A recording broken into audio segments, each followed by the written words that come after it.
Ito, repair na ito. Dalawang beses na pinirepair ng aking kapatid. Tagas pa rin. Ayan basa-basa.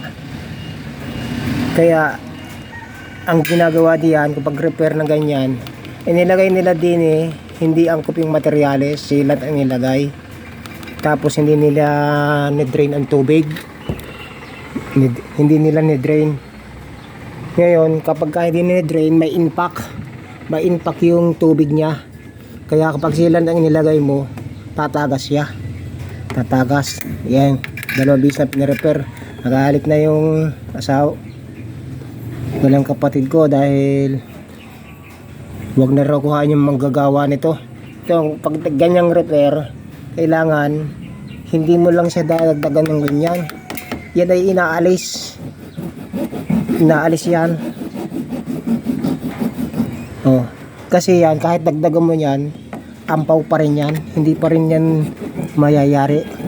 Kaya ako pa nagtrabaho, talagang kailangan malinis. Yan basa yung ilalim, tagas ampaw yan ampaw yan. Pag yung magtatrabaho ay sweldo lang iniintay, hindi na inaayos ang trabaho, babayaan na yung may-ari kung maproblema sa kanilang trabaho na hindi wala sa tama. Katulad ng isa, nilinis ko yun niliha ko pa yung isa dun iipoksihan ko yan.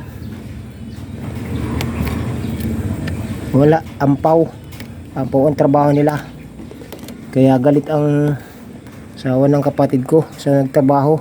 Stapa, mahiya naman kayo. Para kayong mga worker ng flood control, mahiya naman kayo, sabi nga. Lakay sa ayos magtrabaho. Bakit yung sa tangke ng tubig ng kapatid ko, ni-repair ko din yun dahil gawa ng nagtrabaho ay wala din sa ayos, tagas.